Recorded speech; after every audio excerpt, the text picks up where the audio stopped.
All right, so we're not allowed to have things like negative exponents in mathematics. Just remember what an exponent is real quick. If I say something like 3 to the 3, okay, that does not mean 3 times 3. That means 3 times 3 times 3, which is 27. Exponents are things that are raised right up. They're powers, right? Things like that. Now, we're not allowed to have negative ones of those. So, for example, we're not allowed to say this. It's just not allowed.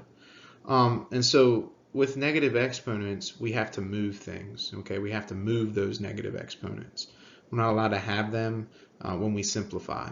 And so to simplify this thing's always over a 1. Okay, anything you write is always over a 1. So is this.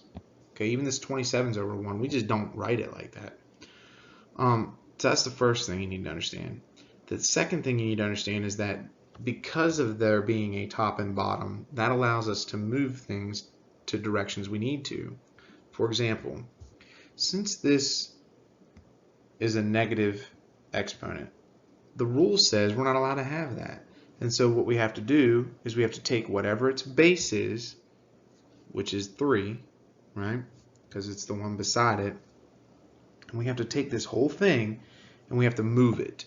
We have to move it either from the top to the bottom or bottom to the top of an equation or of a expression. So the idea is that I can't have this negative wherever it's located. It's located in the top right now, so that means we got to take it to the bottom. So that means I have a 3, and then when I move it, what happens is it makes it positive. And so that's the goal. The goal is that when I move it, it's never going to be negative then. I can just make it positive. Okay? Now, there's a 1 still on the bottom, but we don't need to write that, correct?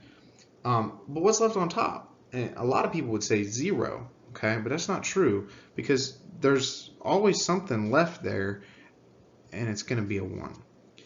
So here's the main concern, is that most people think we just take and flip-flop these numbers. But that's not what we're doing here. We're just taking this thing to the bottom.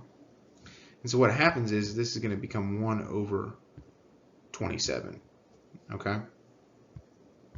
Kind of odd, actually, but if you think about it, it makes sense. Since this is 3 to the 3 and that's 27, 3 to the negative 3 has to be 1 over 27. Let me give you another example real quick. If I said something like 2 to the negative 3 over 3 to the negative 2, well, I'm not allowed to have that. Okay, neither of those are allowed. And so what I have to do is I have to move one of them to the bottom and I have to move one of them to the top. And so when I do so, it makes those positive. So now I have a 3 on top with a positive 2, and on the bottom I'm going to have a positive 2 with a positive 3 power. 3 squared is 9. 2 cubed is 8. And so that means your answer is 9/8. So you got to think about the fact that I'm not allowed to have any negative exponents. And then just understand that that just means that I have to move them. I have to move them from top to bottom or bottom to top. The last thing I want to talk about real quick is 0. What if I have a power of 0? Well, anything raised to the 0 power is 1. That means like 3 to the 0, well, that's 1. 2 to the 0, 1. 85 million, or 85, because I don't want to write million, to the 0, well, that's also 1. So anything raised to the 0. Even if I put a to the 0, it doesn't matter what a is, because it's going to be 1. So understand that the 0 power rule says that anything to the 0 power is 1. Thanks, guys.